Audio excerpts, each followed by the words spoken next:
Hello दोस्तों, नमः शिवाय। दोस्तों, मार्गशीर्ष का महीना कृष्ण पक्ष की अष्टमी 22 नवंबर की रात्रि शुरू हो रही है, यानी 6 बजे के बाद शुरू हो जाएगी और जो कि 23 नवंबर 2024 शाम को 6 साढ़े 6 तक रहेगी। तो काल भैरव जयंती आने वाली है। काल भैरव जयंती, जैसे कि आपको नाम से ही अवगत हो रहा है, भगवान काल भैरव का जन्म उत्सव, यानी इस दिन इनका जन्म हुआ था।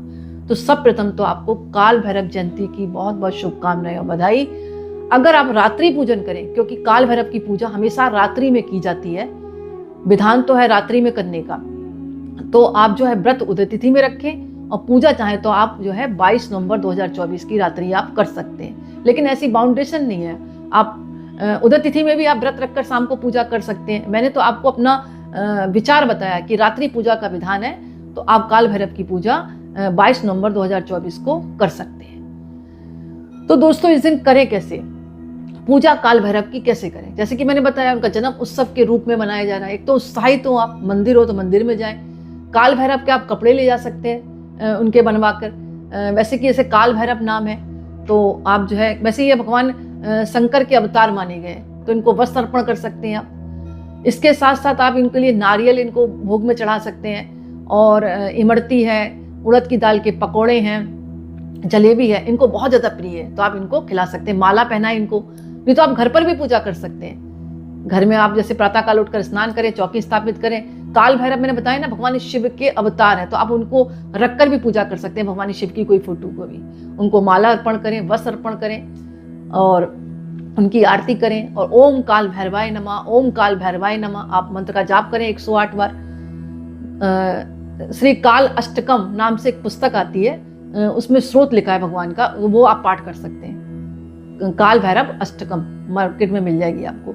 चलो, आप इतना नहीं कर सकते, जैसे कि मैंने बताया भगवान शिव का अवतार है, तो शिव मंदिर जाकर भगवान शिव की, माँ पार्वती की, यानी सब परिवार का उनकी पूजा करें। जो भी भगवान शिव के सभी परिवार है, कार्तिकेय जी हैं, श्री गणेश भगवान है, पूरे परिवार का उनका पूजन करें। अच्छा, कुत्ते की पूजा अनिवार्य है, वो भी काला कुत्ता, क्योंकि काल भैरव की जो सवारी है ना, वो काला कुत्ता माना गया है। तो आप अगर काले कुत्ते की पूजा करते हैं, उसको इमरती खिलाते हैं या जलेबी खिलाते हैं, उड़द की दाल के पकोड़े खिलाते हैं, तो काल भैरव देवता बहुत खुश होते हैं, क्योंकि ये देवता जो है दंड के देवता माने गए। तो अगर आप अच्छे कर्म करेंगे तो तुरंत फल देते हैं, और गलत काम करेंगे तो दंड भी देते हैं। इनका जो शस्त्र बताया गया वो दंड बताया गया है। और इस बार की जो अष्टमी है, जैसे कि रात्रि पूजन कर रहे हैं तो कोई बात नहीं तो शनिवार की उदय तिथि में पड़ रही है, तो शनि भगवान की कृपा भी प्राप्त होगी।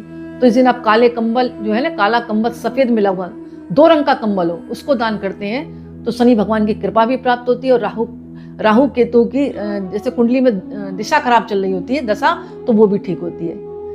तो ये उपाय तो आप कर ही सकते हैं। काला कंबल 2 रंग वाला, सफेद और काला का दान करते तो राहु केतु से कोई भी समस्या कुंडली में, उससे आपको निजात मिलेगी, क्योंकि शनिवार के दिन अष्टमी पड़ रही है।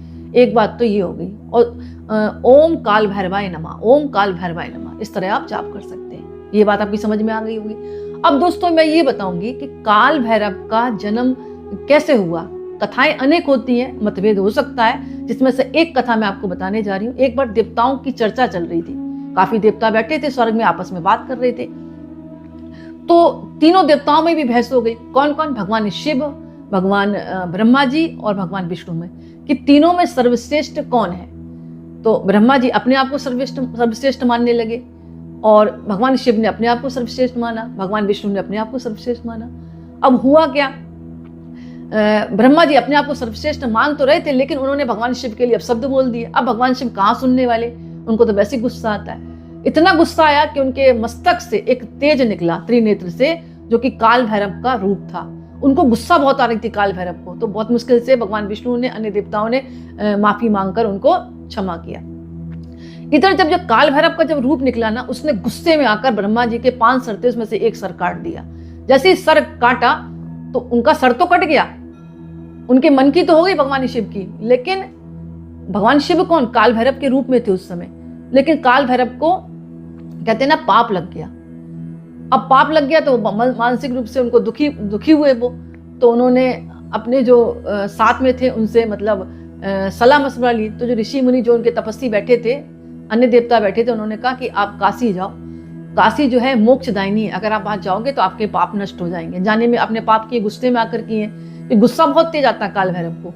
तो जैसे उन्होंने बात सुनी तो वो काशी गए, जैसे उन्होंने काशी की धरती पर पैर रखा तो उनको मोक्ष मिल गया उस पाप से। तब से कहा जाता है कि वो काशी में ही रह गए बैठकर, मतलब फिर काशी से वो निकले नहीं। ये भी कहा जाता है कि कोतवाल के रूप में भी इनको माना गया, वहां पर काशी नगरी के कोतवाल हैं, वहां की रक्षा करते हैं। तो दोस्तों इनकी कोई पूजा करता है और मन से करता है, अच्छे कर्म करते हुए, तो तुरंत रिजल्ट मिलता है। अब तुरंत रिजल्ट का कारण क्या है? क्योंकि ये काल भैरव जागृत देवता है इस पृथ्वी के, और दो देवताओं को जागृत बताया गया, भगवान काल भैरव को और हनुमान जी को। तो इनकी तुरंत आप पूजा करेंगे तो तुरंत फल देते हैं, तुरंत रिजल्ट देते हैं। तो लेकिन अपने कर्मों को आपको ध्यान रखना पड़ेगा, कर्म अच्छे करें तब आप पूजा करेंगे, तब फल मिलेगा।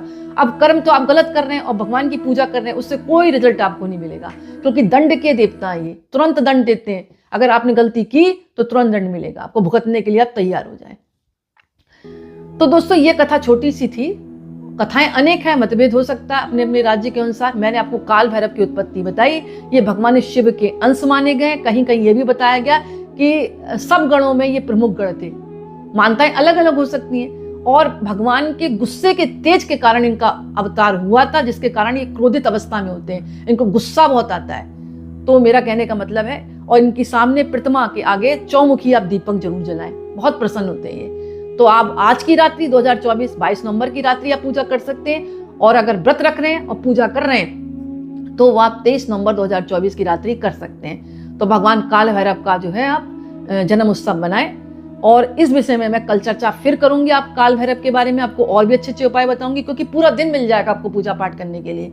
बाकी इस वीडियो को आप देखें और जो भी आप कर सकते हैं इसमें से उपाय निकाल कर आप करें, और कथा जरूर सुने जैसे कि मैंने बताया। इसीलिए काशी को मोक्षदायिनी जगह बताया गया है, नगरी बताया गया, क्योंकि वहां के जो कहते हैं ना कोतवाल, भगवान काल भैरव है, रक्षा करते हैं बनारस की।